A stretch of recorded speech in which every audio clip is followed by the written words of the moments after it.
El CIJUS es el Centro de Investigación Sociojurídica que se fundó en la universidad en 1984. No he hecho el rastreo, pero creo que puede ser de los centros de investigación jurídica más antiguos de Colombia, porque muy temprano en Derecho en los Andes entendimos que para hacer buen derecho, que para hacer buen derecho hay que entender en parte como lo que pasa en la sociedad o las formas en las que el derecho impacta, modifica o no las prácticas sociales. Y entonces muchos de estos profesores de los que te he hablado ya estaban publicando sus investigaciones. Me acuerdo, no simplemente porque son las que más recuerdo de mi época universitaria, las investigaciones de Manolo y Libardo en cárceles, ¿no? Que para uno era extrañísimo, como estos tipos, ¿por qué se van a ir a meter a la cárcel? Gran lugar de investigación, de estudio, de denuncia de las terribles violaciones de derechos humanos, y ellos estaban haciendo eso, y en esa época unos folleticos CIJUS en los cuales esas investigaciones tenían un primer lugar para hacerse visibles. Pero hacemos investigación pues muy variada de derecho internacional, derecho y género, medio ambiente, hoy en día derecho y desigualdad. Hoy en día la facultad tiene, digamos, una gama mucho más amplia de temas de investigación e incidencia de la que había antes, y alguno de ese trabajo se centraliza o se facilita a través del CIJUS, que tiene una cantidad de servicios de apoyo a la investigación de nuestros profesores.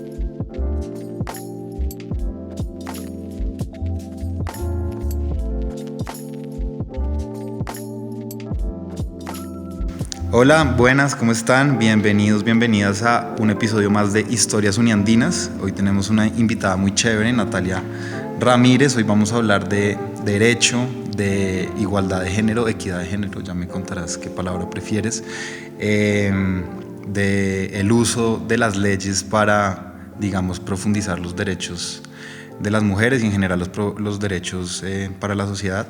Hola Natalia, gracias por estar acá. Gracias a ti, Santiago, y a 070 por la invitación. Bueno, quiero empezar preguntándote por lo que siempre empezamos preguntando, y es como tu primer contacto con la universidad. ¿Cuál fue tu primer contacto con los Andes y cómo fue que terminaste estudiando Derecho? Tú también eres filósofa de esta universidad, entonces cuéntame cómo ese primer acercamiento desde el pregrado y ahí seguimos. Mi primer acercamiento es que no entré a los Andes cuando salí del colegio, sino que entré a la Javeriana a estudiar Derecho. Y era una escuela de Derecho bastante tradicional y muy parecida a la experiencia escolar para empezar, porque éramos un grupo muy grande de estudiantes, creo que 80 estudiantes, que no salíamos nunca del mismo salón de clases, sino que los profesores entraban y salían. La misma dinámica del colegio. La misma dinámica del colegio, lo que era muy extraño. Y entonces sí, como una experiencia muy parecida al colegio y un tipo de enseñanza pues muy jerárquico. A los profesores les decíamos, y creo que se les sigue diciendo, doctor, doctora, y uno tenía que vestirse de sastre para ir a los exámenes, que usualmente eran orales. Y no fue una experiencia que me hubiera parecido lo que yo esperaba de la experiencia universitaria. Y entonces y tenía otros amigos que en cambio habían entrado a los Andes y su experiencia era totalmente distinta. Y entonces yo, sin contarles mucho a mis papás, mandé mis papeles de aplicación a la Universidad de los Andes, y cuando me llegó la feliz carta de aceptación, les dije: papá, mamá, me voy a cambiar de universidad. Y mis papás, pues claro, gran sorpresa, pero ¿cómo así? ¿Qué pasó? No, ni siquiera has terminado el primer año de Derecho. Y entonces les dije, pues lo que pasa es que yo creo que el Derecho sí es lo mío, aunque había dudado de la disciplina y de mi vocación, creo que fundamentalmente por ese tipo de enseñanza. Y entonces les dije, lo que pasa es que pues no, la universidad no va conmigo y yo me voy a mudar a los Andes. Y el costo de la matrícula en ese momento era el doble en los Andes por un semestre que en la Javeriana. Y entonces mis papás me dijeron, ¿y quién te va a pagar esa universidad? La clásica pregunta. La clásica pregunta. Yo tenía un carrito que me habían regalado y entonces mi primer impulso fue, pues vendo el carro y me pago 2 semestres y después veré, no sé, trabajaré. Pero yo estaba absolutamente decidida y creo que mis papás me vieron tan decidida. Bueno, y además les dije, además en los Andes puedo hacer un doble programa, que es mucho más difícil en la Javeriana, y me terminé pasando a los Andes y mi vida cambió sustantivamente y en efecto estudié Derecho y Filosofía. Bueno, háblame de eso. ¿Cómo cambió sustantivamente tu vida y por qué decidiste también hacer filosofía y cómo fue la carrera para ti? Sí, no, pues entré a Derecho y para empezar los grupos de estudiantes eran mucho más pequeños, tenía clases de 20 estudiantes, con una metodología que era innovadora en su momento en los Andes para la enseñanza del derecho, que era el aprendizaje basado en problemas o problem-based learning.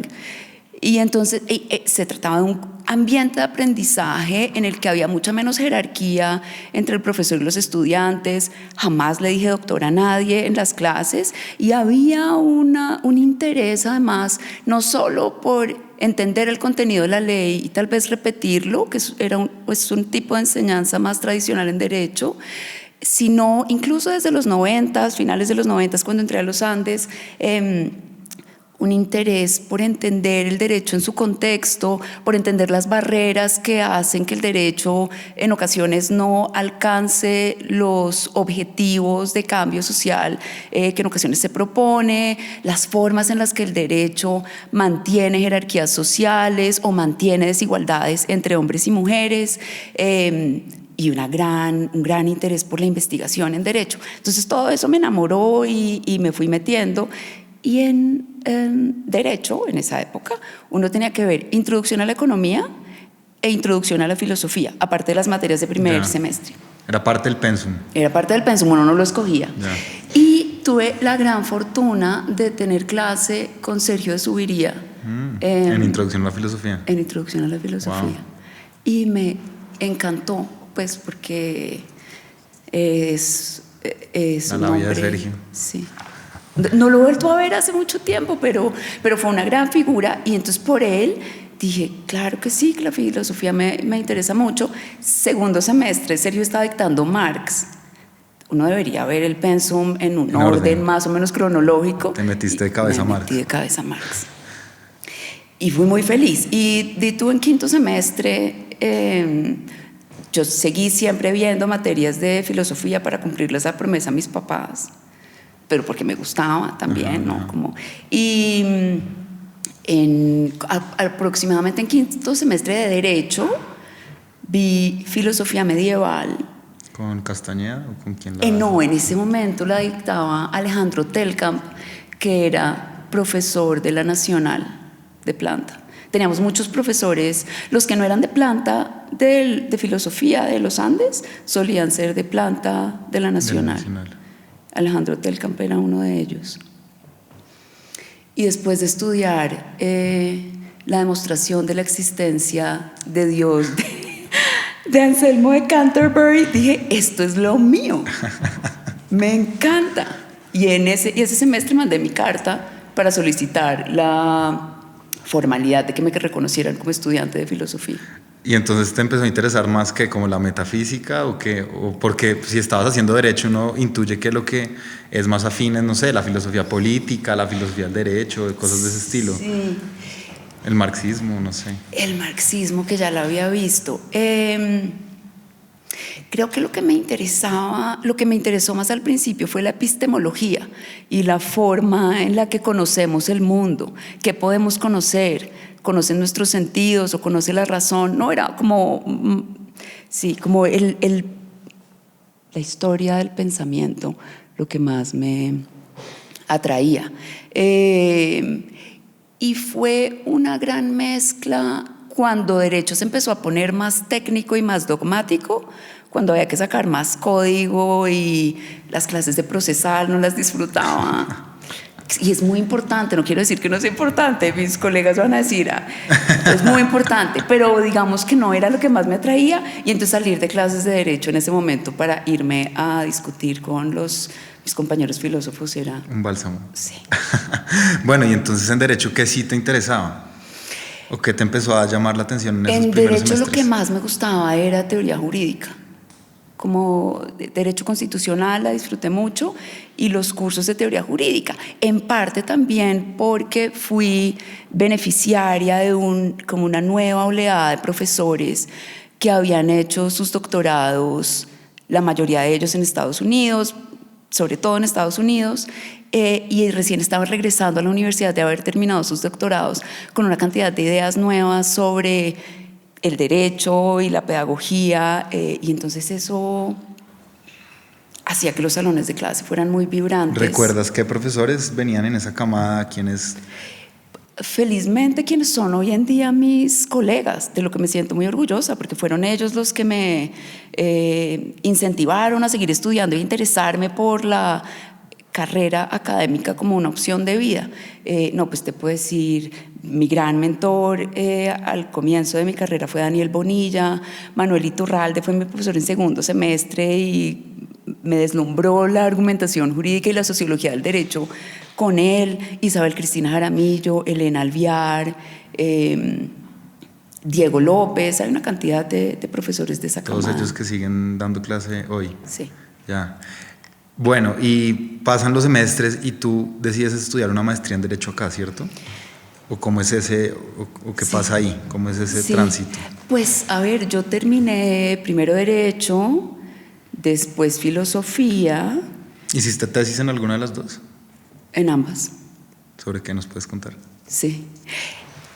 Entonces, al final de Derecho, terminé interesándome también como por el derecho público, y mi tesis fue un análisis sobre el derecho a la vivienda, con Juan Felipe Pinilla, con quien vi Derecho Urbano, que también era una clase, pues, ya ahora estamos hablando de los principios del 2000, bueno, una clase novedosa. Y en Filosofía escribí mi tesis sobre pragmatismo norteamericano, y ahí entonces sí mezclé un poquito más pragmatismo con derecho. Fue sobre Oliver Wendell Holmes, que decía que no era pragmatista, no era pragmatismo, digamos, filosófico, y entonces mi tesis trataba de explorar si era o no era pragmatista, en unas páginas que escribí con Andrés Páez, que fue ahora como mi mentor en filosofía. Y terminé eso. ¿Pero Andrés daba clases ya en ese momento? Sí. Wow.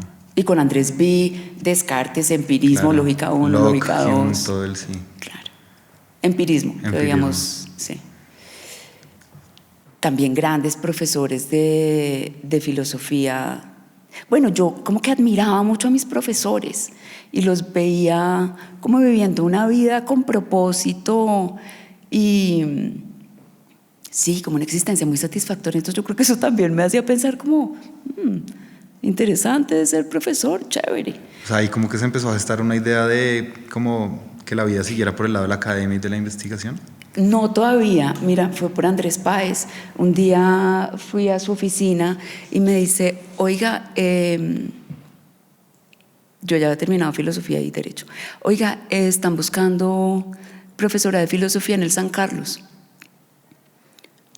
Y yo hice esa cara como, ajá.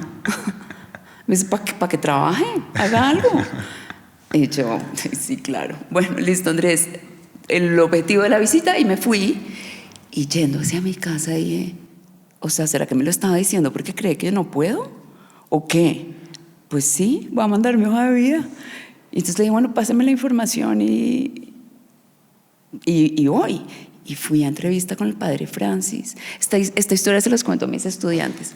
En esa época tenía el pelo morado y un piercing en la nariz. Y entonces yo dije, bueno, pasarme el pelo a un color más convencional no va a pasar, es demasiado costoso, pero me voy a quitar el piercing para la entrevista como para ser un poco menos, no sé. Y si no pasas te puedes volver con el piercing. Exacto. Se me olvidó. Y estaba en la entrevista con el padre Francis y de pronto, oh, Dios mío, no, obviamente no me van a contratar.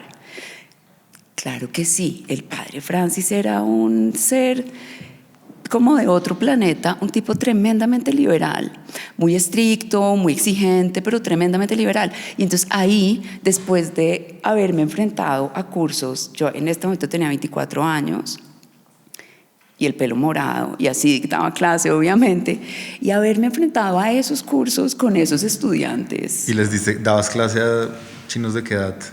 Pues de 16, 17 años. No había mucha diferencia entre ellos y yo, y era mi primera experiencia como profesora y pues a dictar filosofía. Entonces yo creo que ese ha sido uno de los grandes retos, y como que ahí, después de enfrentarme a eso, con dificultades y seguramente con muchos aprendizajes, fue como mi primera gran escuela de pedagogía, y un poco también qué funciona, cómo llamar su atención, cómo interpelarlos. Y después de enfrentarme a esos salones de hormonas efervescentes, dije, estoy lista para cualquier audiencia. Y ahí estuve un par de años y ahí sí, esto como que sí es lo mío. Y terminé la maestría, dictaba clase mientras estudiaba la maestría en Derecho. Y sí, ahí como que se fue cristalizando la idea de hacer ¿Y en qué, y digamos en la maestría ya que uno empieza como a enfocarse en ciertos temas de la disciplina, de la profesión, qué empezaste a ver, qué materias empezaste a ver, a qué otros profesores conociste, cuál fue tu trabajo de investigación? En la maestría entonces ya pude, siempre había querido hacer temas de género, pero mira, no encontré en su momento nadie con quien escribir mi tesis de filosofía sobre género, que habría sido mi deseo inicial. Okay. O sea, tú ya con el tema de género ya tenías una sensibilidad, como una cercanía desde el pregrado. Sí. Okay. Isabel Cristina y Elena ya habían hecho su magia. Yo creo que tuve un interés por el género siempre, pero no en ese momento, finales de los 90, primeros del 2000, no había muchos espacios académicos de discusión sobre temas de género. Digamos, estaba tal vez apenas naciendo un interés serio académico estructurado por esos temas, y entonces fue realmente en la maestría cuando pude escribir mi tesis sobre el tema en el cual he seguido trabajando los siguientes 20 años, que es el tema de las mujeres y la maternidad, y la forma en la que la maternidad afecta su participación en el empleo. Y en ese momento lo que hice en mi tesis de maestría fue un análisis de cómo se interpretaban las normas en la Corte Constitucional y en la Corte Suprema de Justicia sobre despido de mujeres en embarazo. Y a través de ese análisis, bueno, me encontré con una cantidad de falencias en las normas, en la interpretación jurídica, que mantenían una gran distancia entre la forma en la que son tratados los hombres y la forma en la que son tratadas las mujeres en el empleo, y ahí he seguido. Bueno, y seguiste, entonces ya ahí ya como que la vocación de enseñar y de investigar se fue cristalizando, me decías. Sí. Y ahí, ¿cómo es el tránsito a hacer el doctorado en Harvard? Escribí mi tesis de maestría con Daniel Bonilla, y Daniel en esa época había creado uno de los primeros grupos o de clínicas que existieron en el país, y se llamaba el Grupo de Derecho de Interés Público. Acá en los Andes. Aquí en los Andes. Que ya no existe ese... Que ya no existe, tristemente, pero no que las clínicas se hayan acabado. En Derecho seguimos teniendo clínicas, de hecho hay más clínicas ahora que en esa época, pero el GEDIP, no sé, de pronto está dormido y Daniel lo reactiva, pero dejó de funcionar hace varios años.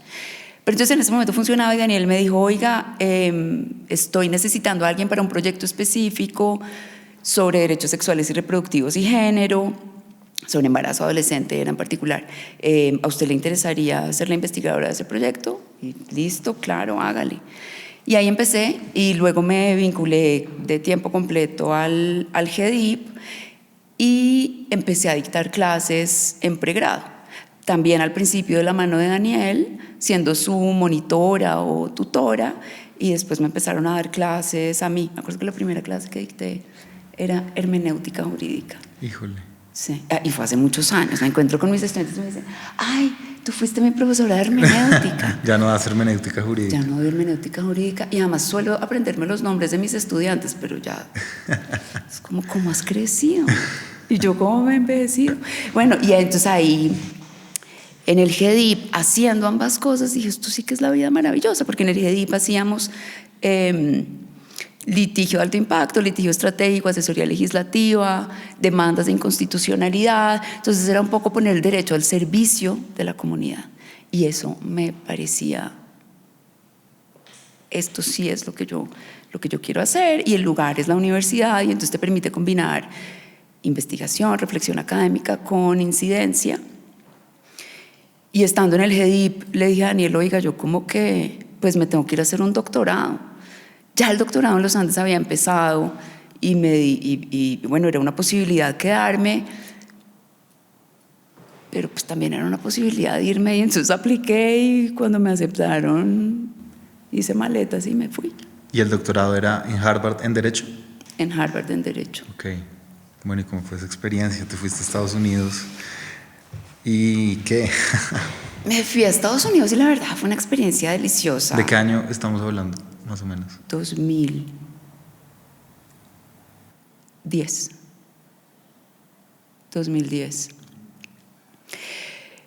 Pues no, me fui a Estados Unidos feliz, con mucho miedo, claro, ¿no? Como síndrome del impostor, que además nos ataca mucho más a las mujeres que a los hombres.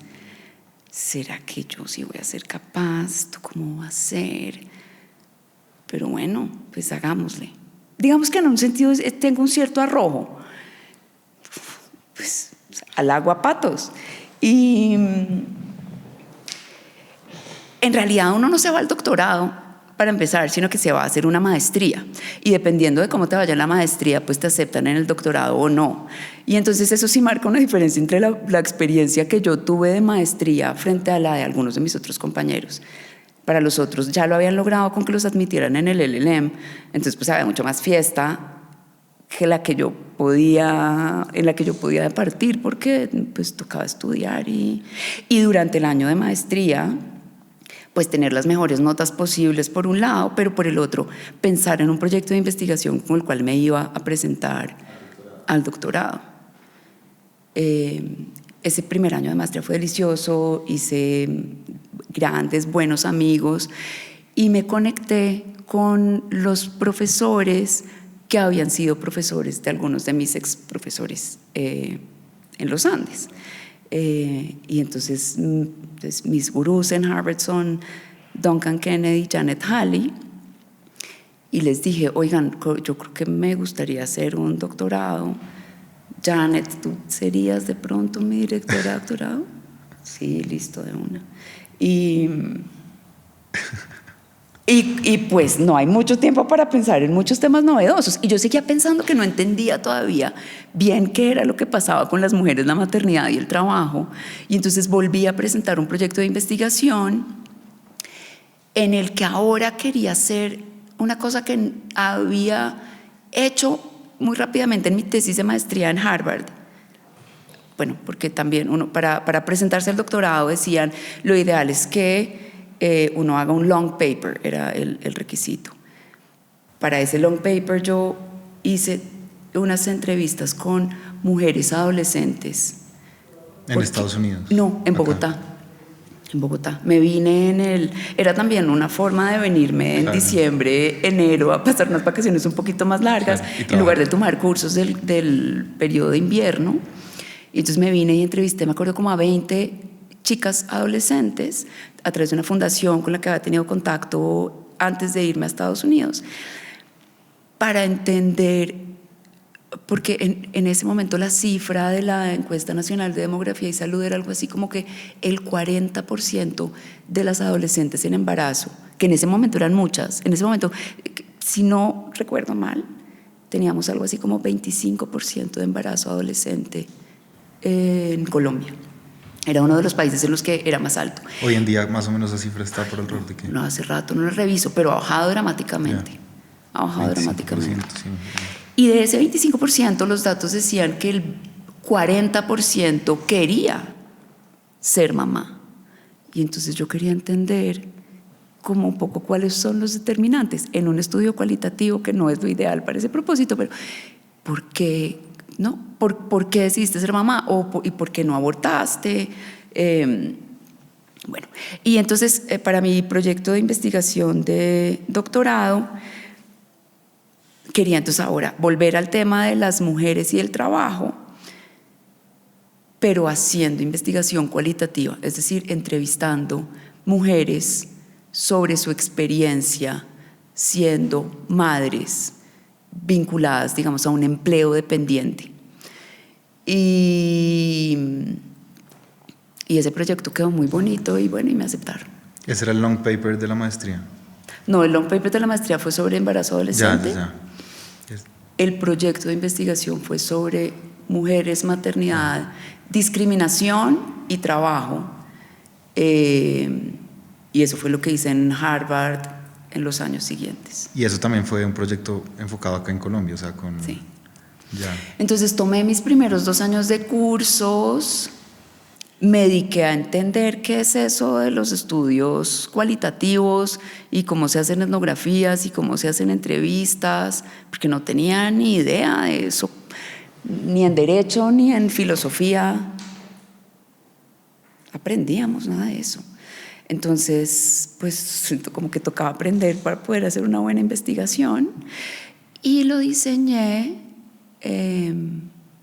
Bueno, uno de mis directores de doctorado fue César Rodríguez, que para entonces era profesor en los Andes, y César había hecho su doctorado en sociología. Y entonces él era como la pata a través de la cual yo iba a aprender eso cómo se hace. Y uno de sus principales comentarios, claro, fue, oiga, pero tiene que incluir mujeres formales e informales, ¿no? Que la informalidad en Colombia pues es más grande que la formalidad. Y terminé diseñando mi investigación sobre el sector de la confección, al menos por 2 razones. Por un lado, porque es intensivo en trabajo femenino y porque combina un sector formal y uno informal. Y entonces durante el tiempo de trabajo de campo hice entrevistas con empleadores y trabajadores, hombres y mujeres. Luego me pareció que tal vez era importante no solo entender qué les pasaba a las mujeres y cómo articulaban la maternidad con el trabajo, sino también pues, el contraste de los hombres y los hombres padres, ¿no? ¿Cómo es esa diferencia en sectores formales e informales? Y hice entrevistas en Bogotá, Cali y Medellín. Ok.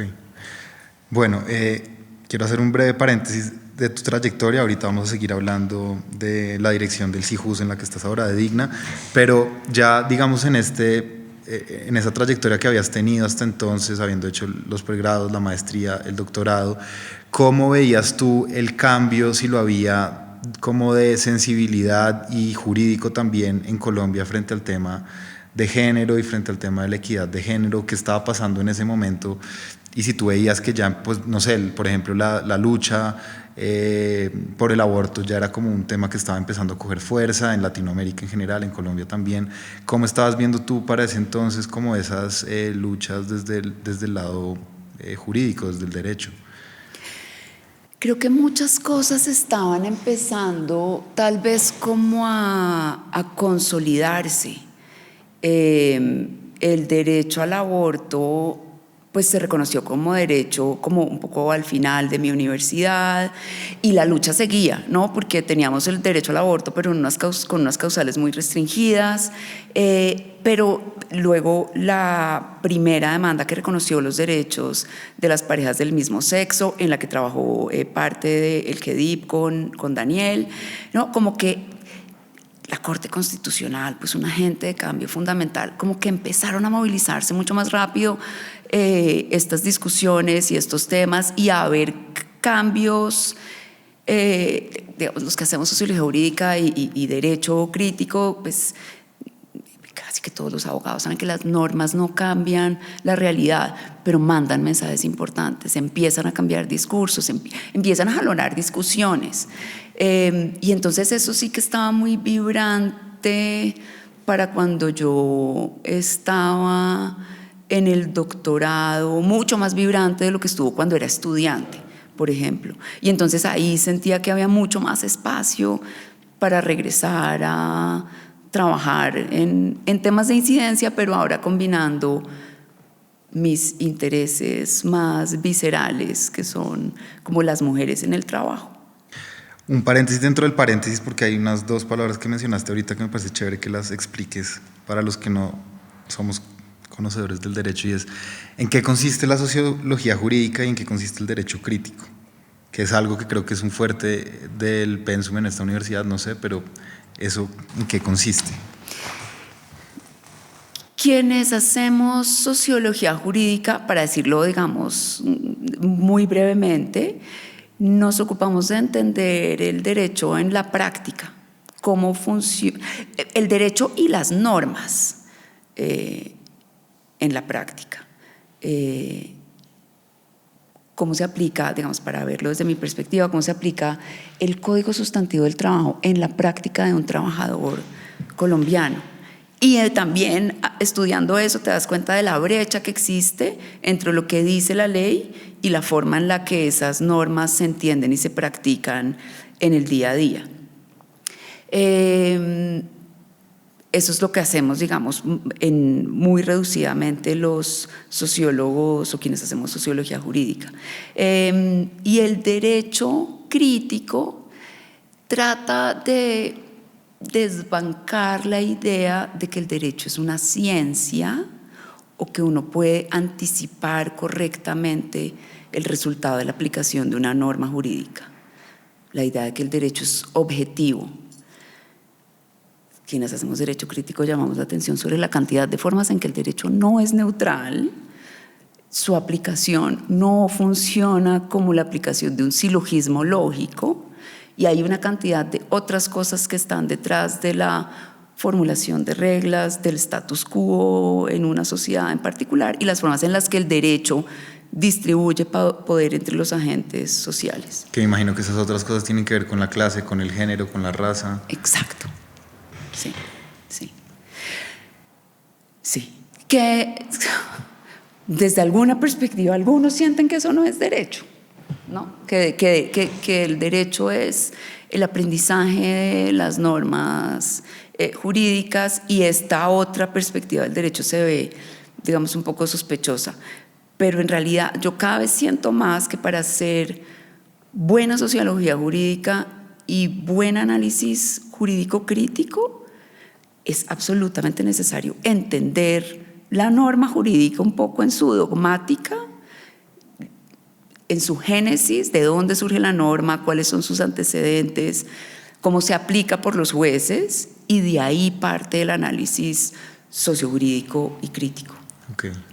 Bueno, cierro los dos paréntesis que habíamos abierto y quiero entonces continuar con esa trayectoria. Tú haces esta tesis de doctorado, esta investigación, y regresas a Colombia, ¿sí? Sí. ¿Y ahí te vuelves a vincular a los Andes como profesora? ¿O? Cuando me admitieron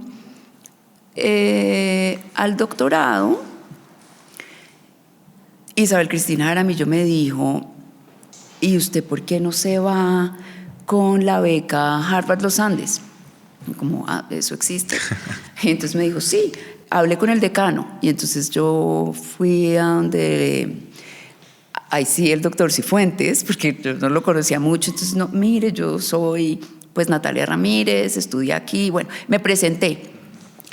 Y entonces me dijo, sí, bueno, pídales a sus profesores que escriban una carta apoyando su candidatura y yo la postulo. No sé muy bien cuál era la instancia en la que esto se decidía, porque no era el nivel de la facultad, creo que había alguna negociación con el rector. Y Daniel Manolo y Libardo Ariza, otro de mis profesores queridos, firmaron la carta y entonces me dijeron, bueno, listo, váyase con la beca. Entonces yo me fui a Harvard sabiendo que debía regresar a los Andes al final de mi doctorado, lo cual para serte totalmente franca, me dejó estar muy tranquila haciendo mi investigación y el doctorado, sin la angustia que tenían algunos de mis compañeros. ¿Qué vamos a hacer después? ¿No? ¿Dónde busco trabajo? Me devuelvo, teníamos una cantidad de compañeros de Israel, me devuelvo a Israel, busco trabajo acá. Y yo, cuando me fui, me preguntaron, ¿usted en qué temas va a trabajar? Y ya teníamos una cantidad de profesores que hacían teoría jurídica, que habrían sido los lugares comunes a los que yo, o a donde habría aterrizado más naturalmente.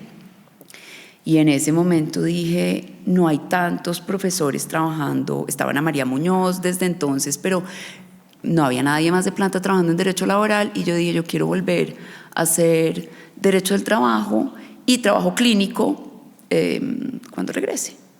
Entonces, pues no tuve la angustia de tener que buscar trabajo en el doctorado, ni que a veces les pasa a algunas personas como tratar de buscar un tema que potencialmente esté de moda cuando uno vaya a salir al mercado de trabajo para ser atractivo para las universidades, porque tu investigación está. Nunca he tenido que someter a esas cosas, siempre he podido, afortunadamente, hacer lo que quiero. Y entonces sí, yo sabía que terminaba el doctorado y me estaban esperando en los Andes para empezar a dictar clase. Buenísimo. Y entonces, desde entonces tú, digamos, trabajas en el área de derecho laboral. Desde el primer semestre del 2018 he dictado laboral todos los semestres. Okay. Y me encanta. Ya quiero que hablemos un poco de esa parte, sí. Que hay cosas que pasan en la coyuntura que nos instan a hablar de lo laboral. Pero bueno, tú también, entre otras cosas que haces en este momento, eres directora del CIJUS, que es el Centro de Investigaciones Sociojurídicas sí. de la universidad. Sí. Háblame también de ese espacio, de ese lugar del CIJUS, cuando se ratificó tu nombramiento como directora. En la página había una cita tuya que decía: el CIJUS que recibo de mis antecesores se ha concentrado en convertirnos en una facultad de la cual la investigación es un centro fundamental alrededor del cual gira nuestro quehacer.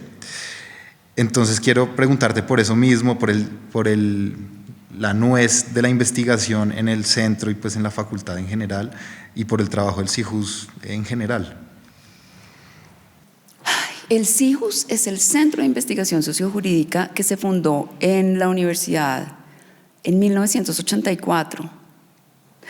No he hecho el rastreo, pero creo que puede ser de los centros de investigación jurídica más antiguos de Colombia, porque muy temprano en Derecho en los Andes entendimos que para hacer buen derecho, que para hacer buen derecho hay que entender en parte como lo que pasa en la sociedad o las formas en las que el derecho impacta, modifica o no las prácticas sociales. Y entonces muchos de estos profesores de los que te he hablado ya estaban publicando sus investigaciones. Me acuerdo, no simplemente porque son las que más recuerdo de mi época universitaria, las investigaciones de Manolo y Libardo en cárceles, ¿no? Que para uno era extrañísimo, como estos tipos, ¿por qué se van a ir a meter a la cárcel? Gran lugar de investigación, de estudio, de denuncia de las terribles violaciones de derechos humanos, y ellos estaban haciendo eso, y en esa época había unos folleticos CIJUS en los cuales esas investigaciones tenían un primer lugar para hacerse visibles. Pero hacemos investigación pues muy variada de derecho internacional, derecho y género, medio ambiente, hoy en día derecho y desigualdad. Hoy en día la facultad tiene, digamos, una gama mucho más amplia de temas de investigación e incidencia de la que había antes, y alguno de ese trabajo se centraliza o se facilita a través del CIJUS, sí, que tiene una cantidad de servicios de apoyo a la investigación de nuestros profesores. Ok, o sea, el CIJUS como que reúne las investigaciones que hacen en general todos los profesores, pues porque los profesores en general hacen sus investigaciones, y el CIJUS lo que hace es como centralizarlas, o ¿cuál es el papel, no? El CIJUS lo que hace es buscar recursos externos de mano, en muchas ocasiones de mano de los profesores, recursos externos de investigación o consultoría sobre temas que nos interesan a los profesores, digamos, motu propio, pero también ofrecemos nuestros servicios en investigación o consultoría para organizaciones externas. Recientemente tuve un proyecto, por ejemplo, tenemos 2 proyectos con la Cámara de Comercio, una clínica de emprendimiento que tiene base en el consultorio jurídico, y con Digna, de la cual después hablaremos, la Cámara de Comercio nos invitó a hacer una investigación sobre, como con una preocupación sobre la alta rotación de mano de obra femenina en las empresas, y investigar algunas prácticas que están empezando a surgir en las empresas para reducir esa rotación de personal y que tienen que ver con articulación, cuidado, trabajo, para permitir que las mujeres se mantengan en el empleo. Entonces, eso para decirte, en el CIUS hacemos investigación, consultoría de temas que nos interesan a los profesores, de temas que les interesan a externos, financiadas por esos externos, y también administramos los recursos de la Universidad de los Andes para promover, apoyar la investigación de nuestros profesores. Eso es lo que hacemos. Yeah. Ok. Antes de preguntarte por Digna y entrar como en ese pedazo de la entrevista, una pregunta casi de lenguaje. ¿Tú prefieres hablar de igualdad de género o de equidad de género, o te es indistinta la diferencia? Prefiero hablar de equidad de género. Ok. ¿Por alguna razón? Porque si me hubieras hecho esta pregunta hace más años habría dicho igualdad de género. Pues no somos iguales. No, los hombres y las mujeres no somos iguales. Somos muy distintos y qué delicia que seamos distintos. Pero quienes trabajamos por la equidad de género queremos que nos den lo que nos corresponde, que significa en algunas cosas igualdad, pero también en algunas diferencia. Okay. Bueno, chévere esa aclaración. ¿Cómo nace Digna? Entonces, Digna, Trabajo y Género, surgió en el 2023 y fue el resultado. Yo soy la codirectora con Ana María Trivín, mi gran amiga, compañera, parcera, a quien conocí en el doctorado en Harvard. Okay. Su esposo hacía doctorado en Derecho, ella hacía doctorado en Economía en Brown, y nos conocimos de fiesta en Harvard, pero con las dos con un gran interés como por temas de género.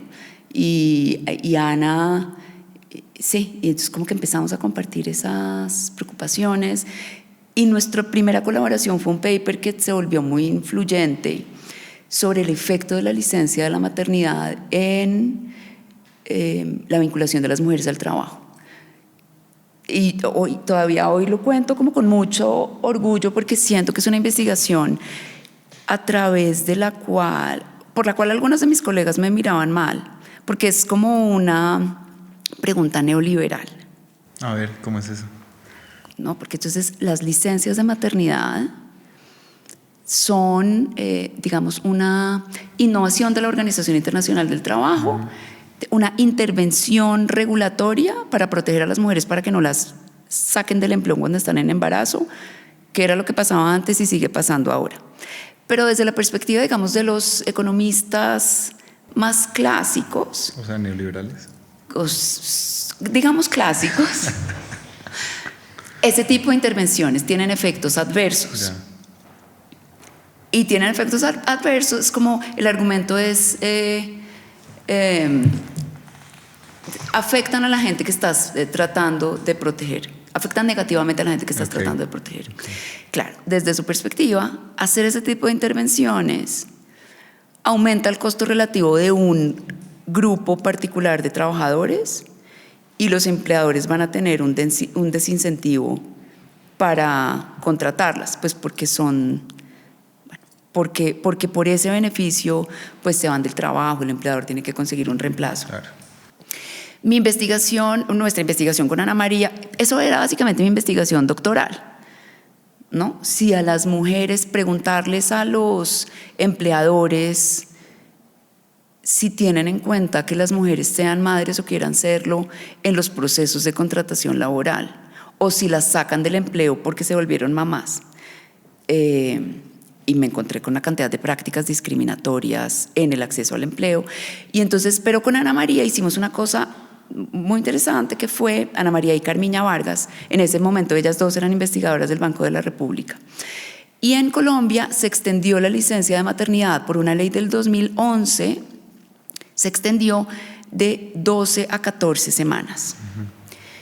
Y entonces lo que nos interesaba evaluar era si después de la entrada en vigencia de la ley había existido una afectación negativa a la vinculación de mujeres al trabajo. Okay. Y la forma en la que lo hicimos, eso se llama un experimento natural, que he aprendido con mis amigas economistas, Ana María, la principal de ellas. Un experimento natural. Entonces, y lo que hicimos fue medir los niveles de empleo de hombres y mujeres 2 años antes de la entrada en vigencia de la ley y 2 años después de que la ley entró en vigor. De hombres y mujeres, o sea, de hombres y mujeres, para poder ver si es que había un shock en la demanda de empleo y todos bajaban. Lo que nos encontramos es que 2 años después de la entrada en vigencia de la ley, el único grupo para el cual las condiciones de trabajo eran peores, porque había mayor inactividad, mayor informalidad, entre otras, era para las mujeres en edad reproductiva, entre 18 y 30 años. Las mujeres mayores seguían manteniendo un nivel parecido a antes y los hombres menores y mayores tenían el mismo nivel de empleo. Pero para las mujeres en edad reproductiva, es decir, las mujeres que podían ser madres, es decir, las mujeres que podían tomar la licencia extendida, sí había un... Sí, los niveles eran menores. Okay. Y entonces eso nos llevaba a decir que parecía que había indicios muy fuertes de que el efecto que había tenido la ley era desincentivar la contratación de mujeres jóvenes. Okay. O sea, los neoliberales tenían razón. ¿Y entonces uno qué hace ahí? Exacto. Entonces uno qué hace ahí. Ana María me decía, entonces, ¿qué? Porque uno termina con recomendaciones de política pública. Y entonces, ¿qué hacemos? Y yo, pues, ¿qué hacemos? Que a los hombres les den la misma licencia que a las mujeres, por un lado. Y por otro, esta idea me empezó a resonar y solo hace un par de años publiqué un libro. Necesitamos regular lo que pasa en el periodo previo al contrato de trabajo. Que no haya discriminación en contra de las mujeres porque son madres o porque quieren serlo. Y entonces así fue publicado nuestro paper, que se llama, lo publicamos en inglés, bueno, en español y en inglés, pero en un journal muy reconocido, Unintended Consequences of Maternity Leave. Okay. ¿Y este paper es como el germen de Digna? ¿O cómo bueno, perdón, claro, qué vuelta. Este paper empezó en una colaboración muy fructífera con economistas con los que he trabajado un montón. Con Ana María es el primer paper y habíamos tenido otros intentos, un proyecto que se llama Cuanta, Cuidado y Género fue el antecesor, pero montamos Digna, Trabajo y Género en el 2023, financiado con recursos de Open Society. Y nuestro interés era conformar un grupo interdisciplinario de investigación para promover la equidad de género en el trabajo. Y cuando hablo de trabajo me refiero a trabajo económicamente remunerado, pero también al trabajo de cuidado. Yeah. Y eso empieza en el 2023 y hacemos parte de Ana María, que es economista, Oscar Becerra, economista, Andrés Ham, economista, pero sociólogos, politólogos, otros abogados. ¿Y cuál es la relación de Digna con la universidad? O sea, ¿Digna está dentro del organigrama de la universidad? Digna no está dentro del organigrama de la universidad. Básicamente, no, y porque no tenemos recursos provenientes de la universidad, no somos un centro de investigación de la universidad, somos un proyecto de la Facultad de Derecho. Ok. Una de las cosas que uno ve entrando a la página Digna es que hay como un énfasis en el tema de la investigación y la investigación-acción. Uh-huh. ¿En qué consiste eso? ¿Tiene que ver con la incidencia de la que has hablado antes? Sí, ¿o cómo es eso? Total, tiene que ver con la incidencia. Entonces, vuelvo a Ana María, porque realmente estamos unidas por el ombligo. Con ese paper de licencias, pues empezamos a hablar de él tanto como podíamos. Luego yo terminé mi investigación doctoral y me encontré en una entrevista, pues sin luces, pero con una grabadora, entre una jefe de recursos humanos y yo. Le pregunté, ¿y en esta empresa qué tipo de exámenes les hacen a los trabajadores en los procesos de selección? Y me dice, no, la única prueba que hacemos es la prueba de embarazo, de resto no más. Okay. Que yo casi ¿sabes? Fue como oír la máquina tragamonedas botando un caudal. ¿Qué? O sea, yo pensaba que esto pasaba, pero no pensaba que me lo fueran a admitir Tan libremente. Tan libremente en una empresa grande que fabrica una marca de ropa que tú y yo hemos visto porque están en los centros comerciales a los que vamos a cine. Y entonces dije, esta no es una práctica que solo pasa en esta empresa. Luego me lo repitieron en otra empresa grande. Los estudios cualitativos son maravillosos, pero tienen una limitación y es que solamente puedes hablar de las personas a las que incluiste. Después nos encontramos con la Encuesta Nacional de Demografía y Salud. La última edición que tenemos con resultados es la del 2015. En esa encuesta, más del 30% de mujeres dijeron, a mí me han pedido una prueba de embarazo para acceder al empleo. Entonces ahora vuelvo a la investigación-acción. Ya sabíamos el tema de las licencias y su efecto, y ya habíamos empezado a mover la idea de que en realidad lo que debería pasar es que a los hombres les extiendan la licencia de paternidad, y en lo que estaba ocurriendo en Colombia y lo que ha estado ocurriendo ha sido lo contrario. Nuestro estudio evaluó el aumento de 12 a 14 semanas y desde entonces hoy en día las mujeres tenemos 18 semanas y los hombres 2 semanas de licencia.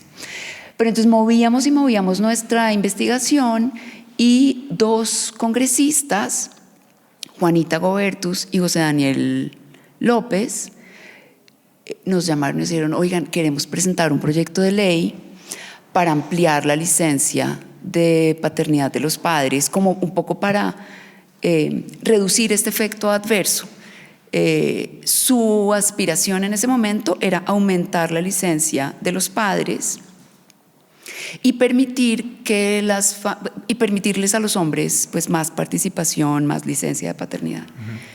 Ampliarla al mismo número de semanas de las mujeres, es decir, 18. No sé si en ese momento fueron tan ambiciosos, pero ampliar la licencia de paternidad.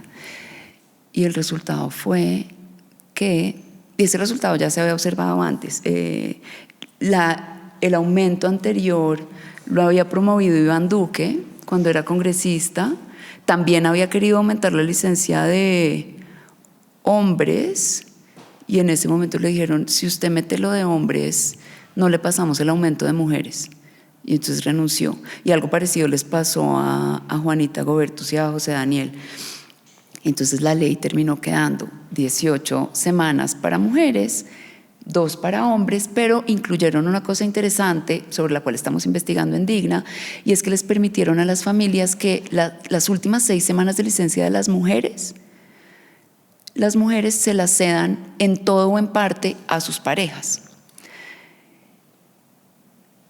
Esa ley incluyó unas normas para prohibir la realización de pruebas de embarazo e incluir multas económicas para los empleadores que incurran en ellas, y también incluyó, como resultado de nuestros comentarios, prohibiciones a que los empleadores les hagan preguntas a las mujeres sobre planes reproductivos o si tienen hijos en los procesos de selección de personal.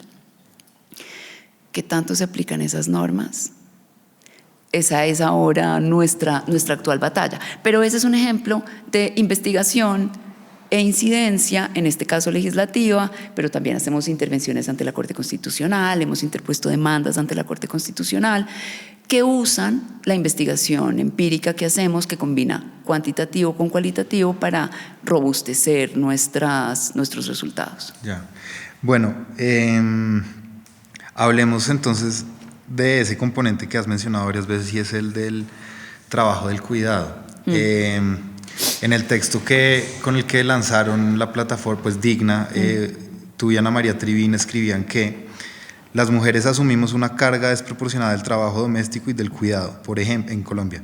Por ejemplo, las mujeres dedican casi el doble del tiempo a actividades de cuidado no remunerado en comparación a los hombres, con un promedio de 7 horas y 44 minutos al día, en comparación a las 3 horas y 6 minutos al día de los hombres. Esto fue publicado en el 2023. Entonces sí, háblame un poco como de ese lugar de investigación, pero también ese como espacio dentro de la sociedad que es importante atender y creo que al que se le está parando más bola recientemente. La alcaldía anterior montó el sistema distrital del cuidado, este gobierno montó el sistema nacional del cuidado, entonces pues empecemos por ahí, ya seguimos. Sí. Entonces, como he dicho, mi preocupación inicial era como las mujeres y el embarazo, y ahí empecé a darme cuenta de que la experiencia laboral de las mujeres es muy distinta de la de los hombres. A ver, antes no hubiera, es decir, tenemos pues investigadoras que lo venían pensando y diciendo desde hace mucho tiempo, investigadoras feministas, tal vez un poco menos en derecho, pero digna parte del reconocimiento de que para que las mujeres puedan tener una participación digna en el empleo, equitativa, hay un prerequisito que tiene que ver con distribuir de forma más equitativa las labores del hogar. Y hay una cantidad de datos que te demuestran cómo uno de los principales determinantes del empleo femenino tiene que ver con tener los temas de cuidado resueltos en el hogar. Yo necesito tener un jardín al cual poder llevar a mi hijo, que esté abierto el tiempo suficiente que me permita dejarlo y llegar a tiempo a mi lugar de trabajo, estar la jornada completa y salir a recogerlo en un tiempo razonable. En mi investigación me di cuenta de que muchas mujeres participan en el empleo informal porque es la forma en que mejor pueden articular el trabajo con el cuidado. Entonces trabajan en un satélite de confección que queda muy cerca al jardín, muy cerca a su casa y muy cerca al jardín donde tienen a los niños. Y en la informalidad pueden llegar a acuerdos de trabajo flexible con los empleadores para poder llegar un poquito más tarde, porque es que el jardín abre a las 8 de la mañana, entonces yo llego a las 8:30. Y pues no, es que el jardín se termina a las 2 de la tarde. Se pueden traer al niño al satélite de confección y que el niño juegue un rato mientras se termina la jornada laboral. Este arreglo del que acabo de hablar es un arreglo que les permite a las mujeres tener ingresos para subsistir y cuidar a sus hijos, que es también una labor muy importante. Pero haciendo ese tipo de trabajo, las mujeres renunciamos mucho más que los hombres a poder aportar al sistema de seguridad social en salud y en pensiones. Y el segundo es el más importante porque es el que garantiza ingresos al final de la vida. Entonces, básicamente lo que tratamos de hacer desde Digna es mostrar la forma en la que hacer intervenciones para garantizar equidad en el trabajo implica necesariamente hacer intervenciones para que las mujeres tengan las necesidades de cuidado resueltas, o digamos, ¿no?, que tengan una forma, una vía de articulación trabajo, familia. Ok. Sí, tiene sentido. ¿Tiene sentido? Tiene sentido. Voy a pasar rápido por las que me faltan porque ya nos estamos quedando sin tiempo, pero a ver, bueno, no, te voy a preguntar por una que mencionaste antes de que empezáramos a grabar y es, este gobierno aprobó una reforma laboral y quiero preguntarte por los efectos o como por las cifras que ustedes ven que ese proyecto ha tenido pues obviamente es muy pronto para evaluar como los efectos de una reforma laboral, pero primero por por qué significa la reforma laboral que se pasó en términos de género, si ustedes vieron ahí como cosas loables y cosas no tan chéveres.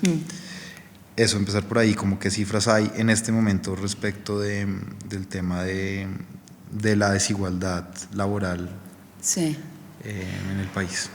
Entonces, la reforma de género tenía tal vez la propuesta más ambiciosa y la que potencialmente habría podido tener más efectos para promover la equidad de género, que era la ampliación de la licencia de los hombres progresivamente hasta alcanzar el mismo número de semanas que las mujeres, se cayó.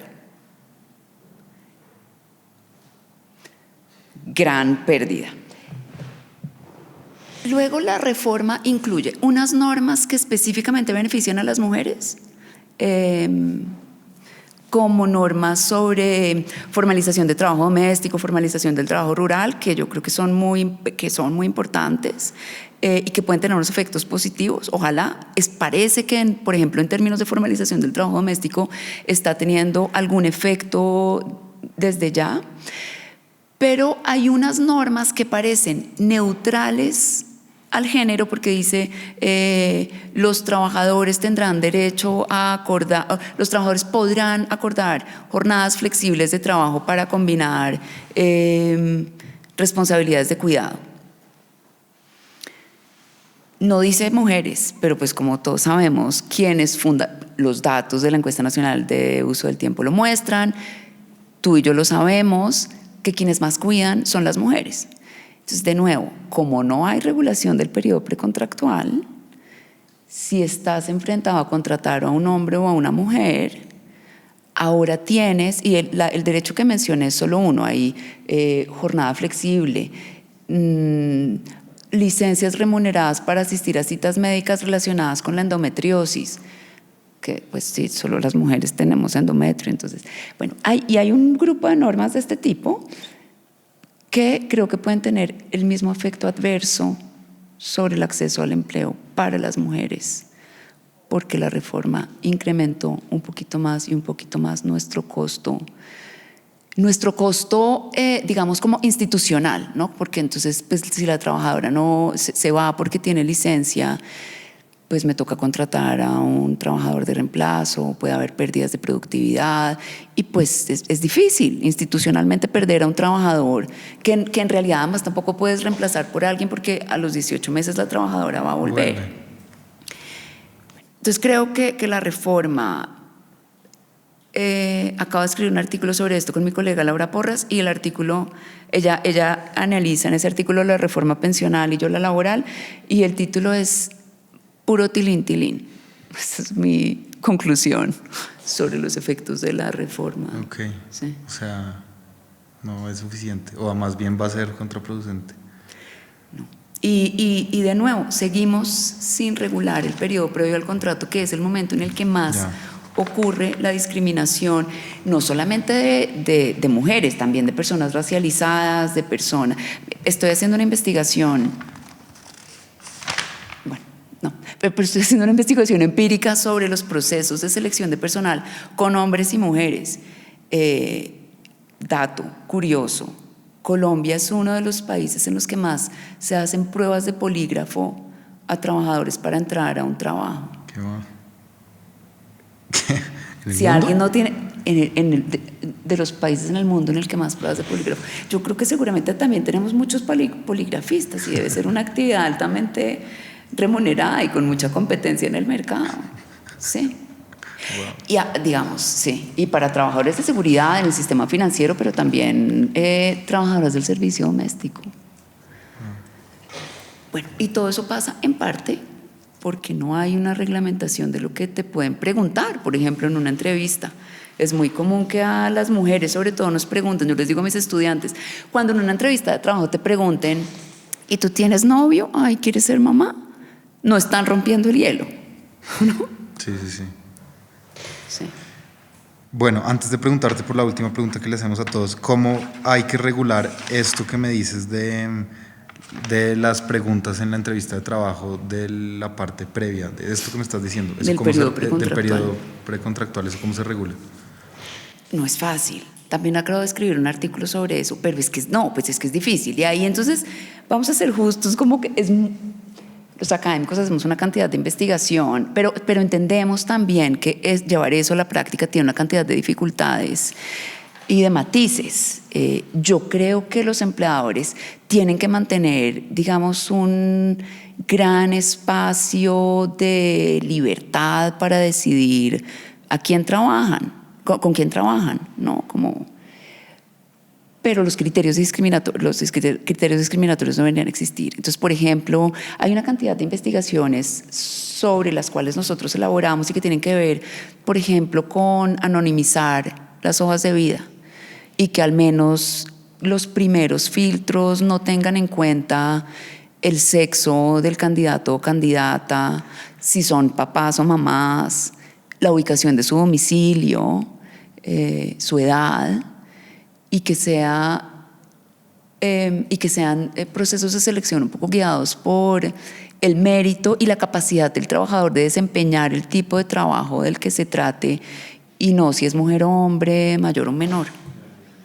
Esto tiene una cantidad de intríngulis, pero al menos eso sería lo principal, y pues mucha más transparencia en los procesos de selección. Un poco participo en un proceso de selección, pero además me parece que es un poco el derecho de los trabajadores y de los candidatos y candidatas a saber por qué no los contrataron. Tu perfil fue débil por esto o esto, ¿no? Y también para desechar las ideas de que no me contrataron porque me discriminaron. Ganó una persona que cumple mejor con el perfil por estas y otras razones. Y en general creo que, y esta es la forma en la que lo presento en mis clases de laboral, esto beneficia también a los empleadores. En muchos casos la discriminación ocurre porque tenemos sesgos inconscientes que nos llevan a decidir una cosa u otra, porque es gente que conocemos, porque, ¿sabes? Sesgos de afinidad. Y la contratación de personal es tremendamente difícil para las empresas, costosa, el entrenamiento de personal, y en ocasiones porque dejamos que nuestras decisiones sean guiadas por nuestros sesgos. Las empresas contratan personas que en realidad no cumplen el perfil y de quienes van a tener que salir en muy poco tiempo. También tratar de evitar los sesgos inconscientes es importante, y eso de anonimizar el proceso de selección podría tener algunos beneficios. Ok. Bueno, última pregunta que hacemos siempre, Natalia, y gracias por tu tiempo, es ¿cuál es tu lugar favorito en la universidad? Qué buena pregunta. Sabes que es que ya no existe. ¿Cuál era? La sala de humanidades de la biblioteca anterior. Okay. Además porque había una cierta competencia. Había una cierta competencia entre estudiantes, pues, ¿no? Sí, de ciencias sociales y como llegar temprano, leer mucho e irse tarde. Ajá. Bueno, no sé si era una competencia que existía en mi mente, pero era en realidad además una sala de absoluto silencio, en el que además había un gran, como una aplicación de la norma, no solo por el bibliotecario, que era un señor bastante bravo, sino por los otros estudiantes que queríamos mantener un espacio de silencio. Ese era me gusta recordarlo, ese era mi lugar favorito y no existe. ¿Y uno actual? Tírate uno actual. Y uno actual, pues mira, me gusta mucho la biblioteca de arquitectura y como esta zona por la que estamos de artes y humanidades.